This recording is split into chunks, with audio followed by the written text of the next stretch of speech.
할렐루야. 네. 오늘도 이 예배 중에 오늘 우리를 강건하게 하시는 땅에 좋은 것들로 채우시는 하나님의 놀라운 은혜가 우리들에게 가득가득 임하기를 주님의 이름으로 축원드립니다. 우리 옆에 있는 분들과 함께 이렇게 인사하고 말씀의 은혜 나누겠습니다. 강건하게 살아있는 신앙인이 됩시다. 시작. 강건하게 살아있는 신앙인이 됩시다. 여러분, 올해 2월달부터 제가 올해 표어를 변화가 일어나는 존재, 제자로 세워지는 공동체라는 표어를 삼으면서 이 제자들이 했던 고백, 이 사도신경의 각 문장들을 놓고 우리가 어떤 의미들이 있는가를 쭉 살펴왔습니다. 그리고 오늘 우리가 그 사도신경의 맨 마지막 우리 구절을 함께 이제 나누게 되었습니다. 의미 있는 날이에요. 우리가 처음에 하나님 아버지, 성부 하나님에 대해서 창조주 되시고 또 우리의 주권자 되시는 그러나 우리 아버지 되시는 그런 성부 하나님에 대해서 나누기도 했고요. 또 예수 그리스도의 고난, 지옥에까지 내려가셔서 우리의 연약함을 아시는 그 주님의 사랑, 그리고 부활하셔서 우리에게 승리를 주시는 그 예수 그리스도의 놀라운 승리와 은혜를 우리가 나눴고요. 성령님의 내주하심, 충만하심, 우리를 이끌어 주셨던 그런 성령 하나님에 대한 은혜들도 우리가 그런 삼위일체 하나님에 대해서 쭉 한번 나눴습니다. 그러고 나서 마지막으로 그럼 그 삼위일체 하나님을 고백하는 우리 교회 공동체란 어떤 공동체인가? 우리가 이제 마지막으로 함께 나누는 거예요. 그래서 우리 교회 공동체에 대한 세 가지 의미를 우리가 계속 살펴봤는데, 첫 번째, 교회는 어떤 공동체인가? 교회는 조직이 아니라 공동체다. 그렇죠? 교회는 어떤 세상적인 피라미드 조직이 아니라 우리는 공동체, 서로 친교하고 서로의 마음을 나누고 하는 우리 그런 공동체라는 것. 서로 교통하는 공동체라는 것. 둘째, 우리에겐 죄사함의 감격, 자유, 해방, 이런 것들이 오늘 우리들에게 있는 공동체라는 것들을 우리가 지난주까지 나눴습니다. 자, 오늘 마지막으로 우리 셋째, 우리는 몸의 부활과 영원한 부활을 고백하는 공동체다라고 할 수 있어요. 이 세 번째 주제를 가지고 마지막 교회 공동체에 대한 주제를 여러분들과 함께 나누려고 합니다. 자, 오늘 사도신경의 부분을 함께 나눠볼게요. 다시 한번 나눠볼게요. 시작. 몸이 다시 사는 것과 영원히 사는 것을 믿사옵나이다. 그렇죠. 저는 비교적 젊은 목회자입니다. 여러분, 우리 교회를 때때로 방문하시는 손님들이나 다른 교회 갈 일이 있어서 제가 목사다라고 이야기하면 다들 자연스럽게 부목사인 줄 압니다. 그만큼 저는 아직 어리고 경험이 짧아요. 딱 봐도 어려요. 그렇죠? 예. 그래도 어린 나이에 목회자가 되어서 제가 원하든 원치 않든 특별하게 얻을 수 있었던 것은 제가 이 목회를 경험하면서 수많은 간접 경험들이 있었습니다. 특별히 20대 후반부터 죽음이 어떤 의미인가를 수십 번의 장례식을 통해 생각하지 않을 수 없었어요. 다른 분들은 장례식이 나도 내 가족의 장례식이 아니라면 한번 조문가고 말지만, 목회자는 처음부터 끝까지 계속 그 과정을 함께 있어 주어야 합니다. 가고 싶든 가고 싶지 않던 제가 목회자이고 담당하는 영혼들을 신방해야 하므로 몸이 아픈 성도들을 찾아가야 했습니다. 그렇게 수도 없이 병원을 들락날락하면서 병으로 고통받는 수많은 성도들의 사연과 그들의 치료를 위해 기도해야 했어요. 특별히 제가 몸의 부활에 대해 깊은 관심을 가지게 된 특별한 경험이 있어서 먼저 좀 나누기를 소망합니다. 제가 우리 교회 담임 목사를 부임하기 직전에 사역했던 이 영신교회에서 깨닫게 됐던 이야기입니다. 제가 영신교회로 부임하기 전에 사역했던 교회는 저기 오산에, 경기도 오산에 있는 신도시에 있는 임마누엘 교회라는 곳이었습니다. 그것은 당시에 제가 사역하던 당시에 30대에서 40대가 70%를 이루고 있는 아주 젊은 교회였어요. 한 교인이 700명에서 800명 정도 됐거든요. 굉장히 현대적이고 세련된 목회를 추구하는 교회였습니다. 그러다 보니까 생각보다 아프거나 병원에 가시는 분들이 상대적으로 적었어요. 젊은 분들이다 보니까 아프다는 소식이 들려도 금방 회복되기도 하셨습니다. 그렇게 오산에서의 사역을 마치고 제가 저 영등포 신길동에 있는 영신교회를 부임하게 되었는데, 그런데 영신교회는 또 그 오산에 있던 교회와는 반대로 60대에서 90대까지의 성도분들이 60%가 넘는 전통교회였어요. 거기 거의 한 1000명 정도 돼요. 문제 예배 시간이었는데 제가 이제 부교육자로 사역하던 당시에 이 담임 목사이셨던 이경무 목사님께서 매 예배 시간마다 헌금 기도를 하시는데, 거기 매 주마다 3부 예배를 드리거든요. 근데 그 1부, 2부, 3부 그 예배 시간, 그 헌금 기도 시간 내내 뭘 하시냐면 기도원에서나 볼 수 있는 대적 기도를 계속 하시는 거예요. 여러분 대적 기도 뭔지 아시죠? 대적 기도 뭐냐면 이거예요. 내가 예수 그리스도의 이름으로 명하노니 모든 질병은 떠나갈지어다. 이런 대적 기도. 이거를 매 헌금 시간마다 매주마다 3, 1, 2, 3부 계속 하시는 거예요. 처음에 예배 드리는데 깜짝 놀라기도 하고, 그 기도가 너무 마음에 안 드는 거예요. 시대를 좀 역행하는 것 같아요. 교회 처음 오시거나 이 젊은 분들은 이 기도 굉장히, 이 젊은 목회자인 나도 이렇게 거부감 드는데 그분들도 이렇게 참 거부감 들겠다, 그런 생각이 드는 거예요. 그래서 속으로 목사님 저 기도 좀 안 하셨으면 좋겠다. 항상 이 기도 드릴 때마다 목사님 저 기도 안 하셨으면 좋겠다. 제가 마음으로 그렇게 혼자 막 끙끙 앓고 있는 거예요. 목사님한테 얘기는 못하고. 그렇게 그 교회에 부임한 지 한 3개월이 흘렀어요. 영신교회 목회의 특징이 있는데, 그 영신교회는 부교육자들이 꼭 해야 되는 게 있습니다. 이게 뭐냐면 하루에 한 5집 이상을 직접 방문 신방해야 돼요.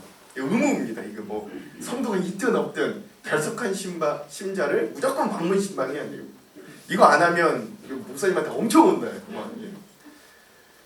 제가 맡은 교구가 소망지구로가 500명 정도 되었는데, 그러니까 한 주에 결석하는 분들도 엄청 많았을 거 아니에요. 그 결석자들을 추려서 일주일간 꼭 방문해야 되는 분들을 신방을 했는데, 그렇게 성도들을 찾아다니면서 신방하다 보니까 한 3개월 정도 지나고 나니까 왜 점점 담임 목사님이 왜 헌금 시간에 저렇게 기도하는지를 좀 알겠더라고요. 제가 앞에 말씀드렸듯이 그 전에 사역하던 오산에 있는 그 젊은 분들이 많았던 교회는 그 30, 40대 젊은 분들이 압도적으로 많았고, 또 저 역시 그 당시엔 아주 어리고 건강했던 터라 질병, 몸의 연약함이 우리의 삶에 얼마나 위협적인지를 그렇게 실감하지 못했어요. 근데 영신교회 수많은 어르신들, 성도님들 중에 제가 신방해보고 나니까 아프셔서 또 병원에서 고통받는 분들이 너무나도 많았어요. 제가 거기서 뭘 깨닫게 되었냐면, 성경에 보면 넘어지고 접받치고 뭐 이런 이야기가 있잖아요. 넘어지면 뭐 무릎이나 까지고 말지 뭐 이런 생각이었는데, 그 어르신들 보니까 넘어지면 고관절이 부러지고 고관절이 무너지면 돌아가시고, 넘어지는 게 보통 일이 아니구나. 넘어지는 건 생명의 위협을 얻는 거구나. 깨달았어요. 젊은 시절 가정과 자녀, 그리고 교회를 섬기느라 몸이 망가지는 줄도 모르고 사셔서 나이가 들어서는 몸이 안 아픈 곳이 없는 분들이 너무나도 많았어요. 그러다 보니 장례식도 상당히 많았고, 아프신 분들을 위해 병원을 가야 하는 일도 일주일에 2-3번은 꼭 있을 정도였어요. 제가 심지어 어느 정도였냐면, 제가 우리 하안 장로교회를 부임하기 위해서 그 영신교회를 사임해야 되는 주일이 있잖아요. 사임하면 나와서 인사한다고요. 여러분 그동안 감사했습니다. 너무나도 사랑 많이 주셔서 감사합니다. 앞으로 가는 교회에서도 잘 섬기고 열심히 하겠습니다. 인사드리는 그 주일에도 장례식을 2개를 집전해야 됐고, 또 병원도 다녀와야 했어요. 그 정도. 인사를 하고도 그렇게 했어요. 그분들의 삶의 이야기와 고난의 이야기를 차차 들으며 저는 질병에 대해, 몸이 건강한 것에 대해 시각이 완전히 바뀌었어요. 그리고 그렇게 그 교회를 부임하고 3개월이 지난 후에 영신교회를 부임하고 3개월이 지난 후 예배 중에 그 헌금 기도 시간에 목사님이 질병에 대해서 대적 기도하는데 지금 그 3개월 전에는 뭐라 그랬어요? 저거 안 했으면 좋겠다. 저기도 좀 안 했으면 좋겠다. 막 그랬는데 3개월이 지나고 나서 보니까 제가 막 그 목사님이 헌금 기도 시간에 그러거든요. 환부에 손을 얹고 기도할 때 그 질병은 떠나갈지어다 그러거든요. 저도 막 환부에 손을 얹고 우리 막 그 교구에 아프신 분들만 생각하면서 막 하면 막 그러고 있더라. 그리고 그 이후에 하안 장로교회 담임 목사가 되었습니다. 우리 교회 담임 목사가 되었는데, 근데 또 여러분 담임 목사가 되니까 목회 현장이 또 다른 차원이에요. 저는 그동안 연로하신 분들만 아픈 줄 알았거든요. 근데 그게 아니더라고요. 담임 목사는 자신이 섬기는 영혼들을 위해 기도하는 자리잖아요. 그래서 성도님들이 제가 어리고 부족함에도 불구하고 또 자신의 가정과 자녀들의 기도의 제목을 가지고 저에게 찾아오고 저에게 기도의 제목을 부탁해 주세요. 그렇게 각 성도들과 가정의 기도의 제목을 받아보면 생각보다 많은 가정들이 몸에 건강이 없어서 고통당하고 있음을 발견하게 됩니다. 젊든 연로와도 상관없어요. 그래서 영육 간의 강건함의 기도를 저는 더욱더 간절할 수밖에 없음을 이 목회를 하면 할수록 깨닫게 되는 거예요. 그동안은 내가 부교육자라서 이분들이 나에게 직접 찾아오지 못했구나. 알게 되는 거예요. 그래서 저에게 사도신경의 고백 중에 몸이 다시 사는 것과 라는 고백은 참 특별한 부분입니다. 이 고백 중에 저는 항상 이 십자가 밑에서 기도하는 저의 기도의 자리를 기억해요. 그리고 몸이 다시 사는 것처럼 우리 성도들과 저의 육신도 온전히 회복하여 주시는 하나님의 은혜가 여전히 임하기를 이 고백을 하면서 여전히 저는 간절히 기도합니다. 아마도 제가 여러분들을 위해 중보 기도하는 60에서 70%의 기도의 제목이 거의 여러분들의 질병과 몸의 회복을 위한 기도일 거예요. 그러므로 오늘 이 말씀의 시간이 오늘 우리들의 영육 간의 강건함을 위한 소망의 시간이 되기를 간절히 소망합니다. 네. 여러분 안타깝게도 저에게는 신유의 은사는 없어요. 제가 기도한다고 한 방에 낫거나 이런 일들은 없었습니다. 그렇지만 그렇지 못하다 할지라도 이 부족한 말씀 중에도 우리의 육의 질병을 고치시고 우리의 마음을 만지시는 이 하나님의 은혜가 저와 여러분들에게 가득하기를 다시 한번 주님의 이름으로 축원드립니다.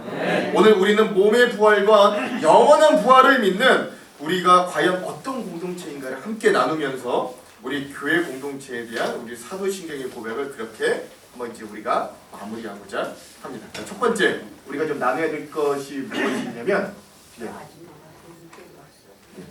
첫째, 자, 몸이 다시 사는 것은 육신의 질병을 가진 우리들에게 무엇이 되어줘요? 참 소망이 되어줍니다.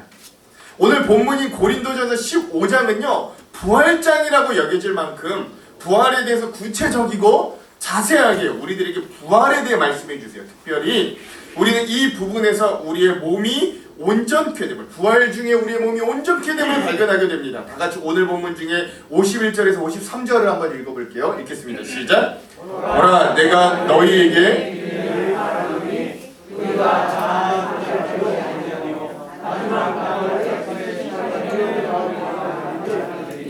나팔 소리가 나매 죽은 자들이 썩지 아니할 것으로 다시 살아나고 우리도 변화되리라. 이 썩을 것이 반드시 썩지 아니할 것을 입겠고 이 죽을 것이 죽지 아니함을 입으리로다. 아멘. 그래요. 여러분 여기서 썩을 것은 뭘 이야기할까요? 우리의 육신을 이야기해요. 그렇죠? 이 육신이 이제는 뭘 입는데요? 썩지 아니할 새 몸을 입는데요. 새 몸을. 사도 바울은 분명히 우리가 이 땅에서의 삶을 마치고 하나님 앞으로 갈 때 썩지 아니할 몸, 즉 새 몸을 입고 우리가 변화될 걸 이야기합니다. 저는 오늘 이것이 우리들에게 큰 소망이 될 줄로 믿습니다. 특별히 이 고백은 단지 죽어서 입을 새 몸에 대한 소망으로 끝나지 않기를 소망합니다. 사실 오늘 우리는 이 땅에 살아가면서 수많은 질병과 장애를 만나며 살아가요. 그 질병이 얼마나 우리를 괴롭히든지 육신의 질병으로 인해 그 고통이 너무 커서 매일 눈물을 흘리며 살아가는 우리의 모습을 종종 발견합니다. 그럴 때 우리의 병든 몸을 하나님께 맡기십시오. 우리에게 새 몸을 주시는 그 하나님을 우리가 입으로만 고백하지 마시고 그 새 몸이 오늘 우리들에게 여전히 임하도록 하나님 앞에 의탁하기를 간절히 소망합니다. 아멘. 치료하시고 회복하시는 여호와 라파 하나님을 우리가 바라볼 수 있기를 소망합니다. 여러분, 여호와 라파의 하나님이 어디서 나온 말이냐면 민수기에 보면 마라라고 하는 쓴물을 마시는 사건이 일어나요. 근데 이 백성들이 사막 가운데 목이 말랐는데 겨우 물을 찾았는데 가서 먹어보니까 물이 너무 쓴 거예요. 못 먹을 정도로 너무 물이 쓴 거예요. 그 이 쓴물을 마시니까 막 배탈이 나고, 이 인생의 쓴물을 마시며 이 백성들이 원망과 불평으로 가득했더니 이스라엘 백성들은 결국 그들의 죄악과 원망과 불순종으로 인해서 불뱀에 물려 죽게 됩니다. 여러분, 오늘 우리도 마찬가지. 오늘 우리도 이 인생이라는 이 마라의 물을 항상 마셔요. 쓴물을 마셔요.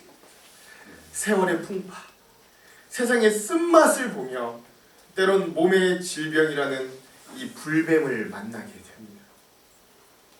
그러나 이 백성들이 부르짖어 하나님께 기도할 때, 모세가 이 백성들을 돕고 하나님 앞에 다시금 기도할 때 하나님은 그들에게 뭘 보내세요? 불뱀 대신에 놋뱀을 보게 하죠. 놋뱀을 보게 하죠. 그리고 그 놋뱀을 본 자들은 불뱀의 독에서 풀어나 회복되고 살아나는 역사가 일어납니다. 이 이후에 하나님이 해주셨던 말이 너희가 나의 말에 순종하고 내 말을 온전히 청종하면 내가 애굽에 있는 질병을 하나도 내리지 아니하리니 나는 너희를 뭐하는 하나님이다? 치료하는 하나님, 여호와 라파의 하나님이다 말씀하시는 거예요. 여러분, 출애굽 시대, 이 구약 시대에 우리를 치료하시는 하나님이 놋뱀의 모습으로 나타났자면 오늘 신약 시대를 살고 있는 오늘 우리들에게도 치료하시는 하나님의 모습이 또 다른 놋뱀의 모습으로 나타나요. 그게 뭘까요? 네, 또 다른 놋뱀이 오늘 우리들에게 주어집니다. 그게 바로 이 십자가가 오늘 우리들에게 또 다른 놋뱀의 모습으로 우리에게 다가오는 거예요. 저희 장모님이요, 저희 아이들이 아플 때마다 항상 와가지고 기도해 주시거든요. 전도사님이시잖아요. 뭐라고 기도하시냐면 아예 선포하세요. 애가 막 아직 펄펄 아프고 막 이런데도 하나님 감사합니다. 예수님의 십자가를 통해 이미 이 아이의 질병을 가져가 주셔서 감사합니다. 이렇게 기도하십니다. 처음에는 좀 너무 뻔뻔한 기도 아닌가? 예수님이 이거 다 가져가 주셨다고 막 예수님한테 막 질병을 막 이렇게 막 전가하는 거 아닌가? 그랬는데 맞아요. 이 놋뱀을 바라볼 수밖에. 이 놋뱀, 우리의 질병을, 우리의 고난을 가져가 주시면 대신 져 주시는 이 놋뱀 된 십자가를 오늘 우리는 바라볼 수밖에 없어요. 그래서 오늘 우리가 몸이 다시 사는 것과 라고 고백하면서 우리에게 또 다른 모습으로 주어진 이 놋뱀, 저 십자가를 오늘 우리가 바라볼 수 있기를 간절히 소망합니다. 오늘 우리를 괴롭히는 수많은 질병과 아픔이 있지만 그 모든 질병과 아픔을 저 십자가에 의탁해 봅시다. 그리고 새로운 몸으로 우리를 회복하실 하나님을 기대하며 나아갈 수 있습니다. 그러한 고백, 몸이 다시 사는 것과 라는 고백에는 우리에게 이러한 진짜 고백과 믿음이 숨겨져 있는 거예요. 그때 이 십자가의 은혜는 정말로 우리를 회복시켜 줄 것이고 회복되는 그 순간까지 우리의 마음과 생각을 지켜 소망과 기대를 해주게 될 것으로 여러분 믿으시기 바랍니다. 아멘. 어느 의과대학에 수완이라는 교수가 있었어요. 이때가 어떤 때였냐면 미국이 이 베트남 전쟁을 하던 때였습니다. 이분도 이제 그 베트남 전쟁에 이 의무 병사를 이제 같이 가신 거예요. 어느 날 이제 전쟁이 한창 중에 이 전쟁 중에 이 부상을 당한 한 병사가 왔는데 이 병사가 헬리콥터를 타고 적의 포탄을 맞아 응급실로 급히 이송되었어요. 19살밖에 되지 않은 병사였는데 이미 폭탄을 맞아서 여러 명의 의사가 한꺼번에 달려들어서 응급으로 처치해야 될 정도로 상태가 심각했어요. 두 다리가 이미 다 잘렸고요. 한 손가락도 이미 다 나가고 두 눈도 이미 다 파열돼서 보이지 않았어요. 그렇게 온 몸이 망가진 이 어린 병사의 모습을 보면서 이 수환 교수, 이 수환 의사가 뭐라고 생각했냐면 이거 살리는 게 맞나? 차라리 그냥 죽게 놔두는 게 이분을 위한 거 아닌가? 설령 이분이 이렇게 해서 산다고 해도 눈도 안 보이고 다리도 없고 이거 도대체 이분 이거 어떻게 살아가나? 이런 생각이 팍 들었다는 거예요. 그런데 어쨌든 그래서 죽일 수는 없으니까 이 포탄을 맞은 이 19살의 이 병사를 어떻게든 살려낸 거예요. 그리고 나서 이 전쟁이 끝나고 이분이 일상으로 돌아왔는데도 그 19살 그 포탄에 맞았던 그 병사가 너무나도 마음에 계속 걸리는 거예요. 그가 어떻게 살아갈까? 그가 과연 어떻게 살아갈까? 항상 마음이 궁금했는데 이 수환 교수님이 그 자기의 답답한 마음을 어느 날 이제 이 라디오에 나아가게 될 일이 있어서 라디오에 그 사연을 구구절절 이야기했던 거예요. 그랬더니 그 청취자들의 요구가 빗발치는 겁니다. 그분을 좀 찾았으면 좋겠다.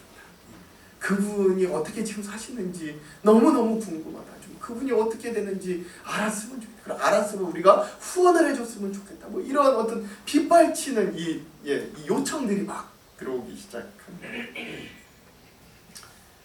그렇게 이 전쟁이 끝나고 25년의 세월이 지난 후에 이 수환 교수가 드디어 이 월남전에서 겪었던 이분을 찾기 시작합니다. 그리고 2년 여간의 노력 끝에 정말로 이 두 다리를 잃고 두 눈을 잃고 한 손가락도 없어진 이분을 드디어 이제 찾게 그리고 그분을 찾아가게 됩니다. 그 집을 갔는데 이 수환 교수가 깜짝 놀라지 않을 수 없었어요. 옛날에 그 병사가 아닌 것 같아요. 그 병사가 이미 40대 중반에 아주 핸섬한 중년이 되어 있었더라. 그는 비록 휠체어를 타고 있었지만 따뜻한 미소로 이 수환 교수를 마주해 주었고 처음 만나자마자 그가 그 수환 교수님에게 인사를 해요. 저를 살려주셔서 참 감사합니다. 인사를. 그러고 나서 이 교수님께 내가 꼭 들려주고 싶은 게 있다면서 손가락이 하나가 없는 9개 손가락으로 피아노 연주를 해주더라 라는 것입니다. 그리고 그 부인이 이 수환 교수님한테 이렇게 말했다 그래요. 누가 우리의 남편의 생명을 구해줬는지 늘 알고 싶었습니다. 그동안 20년의 멋진 결혼 생활과 예쁜 두 딸을 얻게 되어 얼마나 감사한지 모릅니다. 지금 저는 너무나도 행복합니다 라고 이야기를 했다. 과정들이 다 지나고 이제 드디어 이 수환 이 의사 선생님이 그 병사였던 그분과 이야기를 나누게 되는 겁니다. 이 수환 교수가 환자였던 분에게 이렇게 질문합니다. 어떻게 이 당신에게 찾아온 이 비극적인 장애, 이 몸의 질병을 이겨낼 수 있냐고 이야기합니다. 그러자 이 병사였던 분이 이렇게 고백합니다.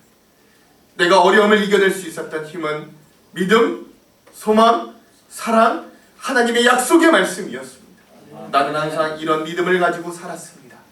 여호와 하나님, 그가 나를 돌보신다. 그가 나의 삶을 책임지신다. 내가 이 상태로 영원히 사는 건 아니다. 하나님께서 나에게 새 몸을 주실 것이다. 그때 나는 새 몸을 입고 찬란한 모습으로 영광된 하나님을 맞이할 것이다. 이런 고백을 하며 나는 지금껏 소망 가운데 기쁘게 살게 되었습니다 라고 고백하였다 라고 합니다. 여러분 이거 실화라고 해요. 사랑하는 성도 여러분, 몸이 산다, 우리가 몸이 다시 산다는 고백은 이런 소망과 힘을 우리에게 주실 줄로 믿습니다. 여러분 만약에 여태까지도 우리가 그냥 입으로만 몸이 다시 사는 것과 라고 고백했다면 앞으로는 이런 의미를 가지고 고백하기를 간절히 소망합니다. 사실 오늘 우리가 가지고 있는 몸은 이 땅에서 아무리 건강하여도 결국엔 시간이 지나면 죽어 썩어 흙으로 돌아갈 몸이에요. 그러니 이 몸에 소망을 두지 마시고 이후에 우리를 온전한 몸으로 회복하실 그 새 몸을 기대하시기를 주님의 이름으로 축원합니다. 아울러 우리의 병든 이 땅에서의 병든 몸을 긍휼하심으로 치료하실 노뱀 되시는 예수 그리스도, 그것이 우리의 질병으로 인한 고난받는 육체이든 아니면 마음의 병으로 인해서 낙담하고 절망하던, 하나님은 이 십자가를 바라보는 자를 오늘 새로운 노뱀이 되게 하셔서, 그 십자가가 새로운 노뱀이 되게 하셔서 우리를 강건케 하시고 회복하게 만드실 줄도 믿습니다. 오늘 그런 몸의 회복이 충만하여 영육간에 강건한 우리의 성도들, 우리의 가정들이 다 되시기를 주님의 이름으로 축원드립니다. 우리 옆에 있는 분들과 함께 이렇게 인사했으면 좋겠어요. 십자가를 바라보며 새 몸을 기대합시다. 시작. 십자가를 바라보며 새 몸을 기대합시다. 자, 두 번째, 우리의 몸이 다시 살아 영생한다 라고 하는 이 고백, 이 믿음은 하나님께서 우리의 육체의 삶도 굉장히 중요하게 평가하신다는 걸 인정하는 믿음. 우리의 몸이 다시 산다라는 고백 안에 이런 의미도 담겨져 있습니다. 우리가 죽은 이후에 우리의 몸이 온전한 몸으로 부활할 것이라고 진정 믿는다면 우리에게는 하나의 전제가 필요합니다. 그건 이 땅에서의 우리의 삶은 이 새로운 우리가 입을 부활의 몸을 준비하는 기간이 되더라 라는 것입니다. 그렇죠? 많은 성도들이 부활할 때 오해하는 것 중에 하나가 뭐냐면 우리의 몸은 이제 썩어 없어지고 영혼만 하나님께로 간다고 착각합니다. 근데 우리의 신앙은 그렇게 고백하지 않아요. 그거는 그 그리 초대교회 시대 영지주의라고 하는 이단들이 이야기했던 것. 그러나 우리는 매주 사도신경을 통해 고백하듯 우리의 몸이 새 몸을 입어 부활합니다. 그리고 이 땅에서의 삶을 살았던 이 몸은 새 몸을 입을 기준이 되어줘요. 기준.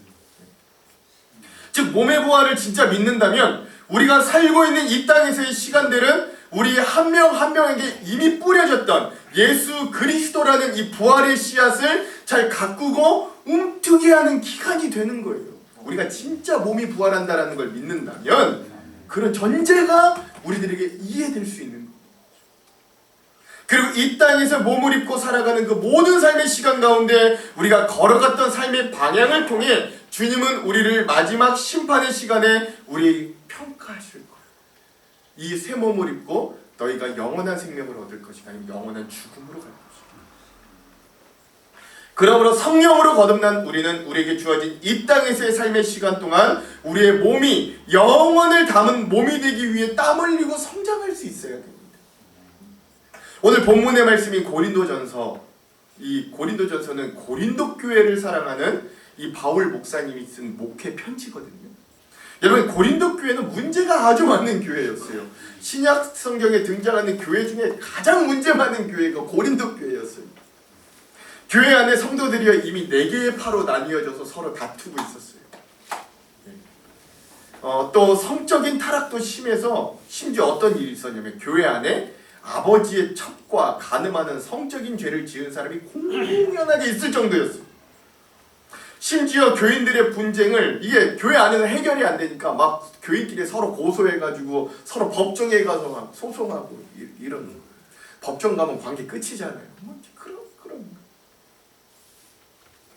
우상숭배자, 남의 것을 빼앗는 자도 그 공동체 안에 존재했어요. 성도들 중에는 영적인 은사를 특권이라 여기고 예배의 질서를 헝그러뜨리는 경우들도 있었어요. 즉 고린도 교회는 오늘날 우리의 현실의 삶에서 마주하는 수많은 문제들을 종합해 놓은 곳이라고 해도 과언이 아닌 교회였어요.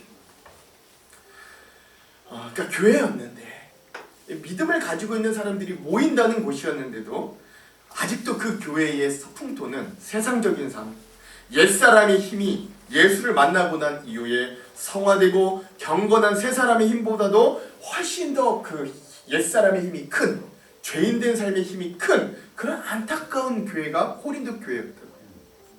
그래서 중요한 건 사도 바울은 이런 고린도 교회의 수많은 문제 해결책으로 고린도 교회에게 예수 그리스도의 부활과 믿는 자의 부활에 대해 말씀으로 이 문제의 해결의 실마리를 허락해주고 있다. 고린도전서가 1장에서 16장까지 있거든요. 그 앞에 문제가 엄청 많은 것들이 지적하지만 마지막 가장 중요한 이 해결책이 15장, 16장은 이제 거의 마지막 인사고 가장 하이라이트가 15장으로 이들에게 해결책으로 주어지더라. 이 문제 많은 교회에 너희들의 해결책은 뭐냐? 너희가 몸의 부활과 영원한 부활을 잃어버렸으니 그걸 회복해라 라고 하는 것. 우리 다같이 오늘 본문의 50절과 56절을 한번 같이 읽어볼게요. 읽겠습니다. 시작. 형제들아,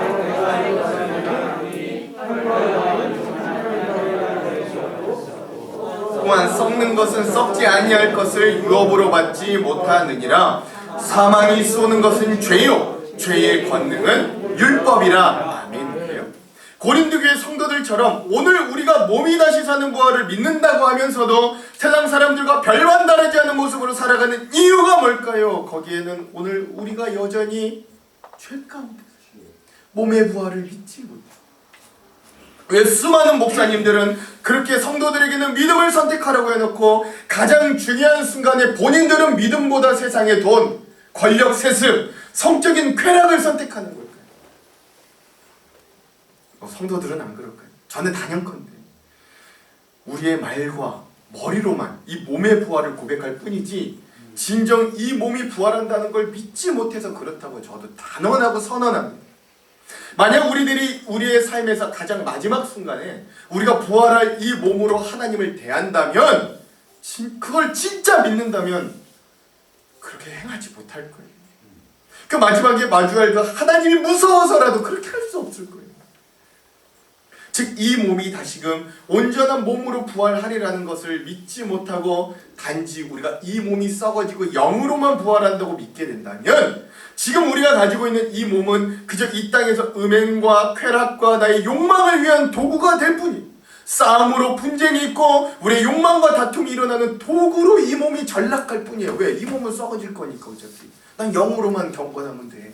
이렇게 우리는 여겨지게 됩니다. 그러므로 예수 그리스도의 십자가 부활을 믿고 영접하며 이미 옛사람은 죽고 내가 새 사람으로 거듭났다고 고백하는 성도는 부활하여 십자가에 달리신 예수님이 그 몸을 그대로 입고 오셨던 것을 기억해야 돼요. 구멍 뚫린 그 몸을 그대로 입고 예수님도 오셨잖아요. 그리고 그러한 그 몸을 입고 오신 예수 그리스도의 인격을 닮아 우리의 몸도 거룩한 몸된 삶으로 살아가도록 발버둥치는 게 맞아요. 즉 오늘 이 땅을 밟고 사는 우리의 몸도 거룩한 몸이 되기 위해 애쓰는 것이 몸이 다시 사는 것을 고백하는 성도들의 온전한 반응이 되는 거예요. 사랑하는 성도 여러분, 오늘 우리가 우리의 몸이 거룩한 성전이 되도록 애쓰고 힘쓰는 자들이 되기를 간절히 소망합니다. 그래서 그리스도인들의 경건한 삶의 모습은 참으로 중요한 거예요. 그러므로 오늘 우리는 지금 우리가 입고 있는 이 몸이 부활 후에 입을 새 몸의 씨앗이 됨을 기억하며 성화와 경건의 삶, 거룩한 삶으로 나아가는 귀한 변화와 은혜가 있기를 주님의 이름으로 축원드립니다. 우리 옆에 있는 분들과 함께 이렇게 한번 도전합시다. 이 몸이 보통 몸이 아닙니다. 경건하게 사용합시다. 시작. 이 몸이 보통 몸이 아닙니다. 경건하게 사용합시다. 말씀을 마무리합니다.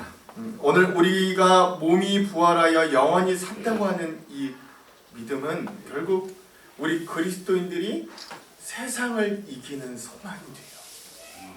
그래서 오늘 우리는 이미 이 땅에서 하나님의 나라를 맛보며 우리의 몸이 영원히 잇대어 살아감을 맛보는 사람들이 됩니다. 그래서 우리의 삶은 몸이 좀 건강하지 못해요. 세상의 조건들이 모두 충족되지 못해도 우리를 영원한 몸으로 변화시킬 저 십자가를 바라보며 그 예수와 동행하니 그 어디나 뭐가 돼요?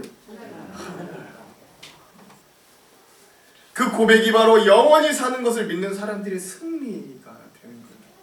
그러므로 오늘 우리는 이 영원히 사는 부활을 믿기에 세상을 이길 힘을 얻습니다. 우리 다 같이 오늘 본문 55절, 57절에서 58절을 마지막으로 한번 읽어볼게요. 함께 읽겠습니다. 55절, 52. 여러분 우리 두 손을 한번 마음에 대고 내 자신에게 이렇게 내 몸에 이렇게 한번 선포해 봅시다. 읽겠습니다. 시작. 사망아, 너의 승리가 어디 있느냐? 사망아, 내가 쏘는 것이 어디 있느냐? 우리 주 예수 그리스도로 말미암아 우리에게 승리를 주시는 하나님께 감사하노니 그러므로 내 사랑하는 형제들아 견실하며 흔들리지 말고 항상 주의 일에 더욱 힘쓰는 자들이 되라. 이는 너희의 수고가 주 안에서 헛되지 않은 줄 알미라. 아멘. 그러므로 오늘 우리를 진정한 생명의 몸으로 이끄시는 이 주님을 기억하며 오늘 우리가 승리하기를 간절히 소망합니다. 근데 여러분, 우리가 정말 이 부활을 믿고 이 몸의 부활을 믿고 세상 가운데 승리할 수 있는 가장 좋은 비결, 가장 좋은 방법을 여러분들에게 알려드릴까요? 싫으세요? 알려드릴까요? 네, 아무한테나 말 안 해주는데 여러분들에게 말씀드릴게요. 그 진짜 비결은 뭐냐면 성령의 충만함을 매일매일 회복하는 거예요. 성령의 충만함을 입는 거예요. 이미 내 안에 들어와 내재하시고 충만히 역사하시는 그 성령님을 매일매일 발견하려고 애쓰는 거예요. 가장 좋은 방법입니다. 하나님께서 자신의 손으로 직접 흙으로 사람을 빚어 지으셨지만 그 흙으로 만들었던 그 사람의 모양이 진정 생명이 된 거는 그 코에 뭘 불어 넣어 주셨을 때? 생명, 성령을 부어 넣어 주셨을 때 진짜 살아나게 됩니다. 에스겔의 환상에서도 마른 뼈들이 일어나서 합하여지고 그 마른 뼈들의 살과 근육이 주어졌지만 그들이 생명이 되고 하나님의 큰 군대가 될 수 있었다면 마지막 하이라이트는 그 뼈와 근육들이 다 이루어진 그 군대들에게 뭐가 들어갔어요? 성령이 들어갔을 때 그들이 하나님의 살아있는 큰 군대가 될 수 있었어요. 즉 오늘 우리가 예수 그리스도로부터 얻은 영원한 생명에 잇대어 설 수 있는 가장 확실한 방법은 오늘 우리를 진정 살아있게 만드는 성령의 충만함 가운데 살아가는 것. 그 성령이 충만하실 때 우리의 몸도 우리의 삶도 하나님께 더 가까이, 하나님이 기뻐하시는 방향대로 살아갈 동력과 힘을 얻게 돼요. 이런 몸의 승리가 우리의 삶에 가득하기를 주님의 이름으로 축복합니다. 이런 경건으로의 회심이 우리의 삶에 가득하기를 소망합니다. 그리고 오늘 우리의 몸이 성령을 모시고 충만함을 가진 거룩한 몸으로 하나님 나라를 이미 살아가기를 소망합니다. 다가오는 한 주의 삶도 이 몸이 다시 사는 것을 믿으며 우리의 육신의 부족함과 질병을 이미 저 십자가에 대신 달아주시고 회복하신 예수 그리스도와 함께 강건하고 건강한 삶으로 승리하시길 주님의 이름으로 축원합니다. 축원합니다. 우리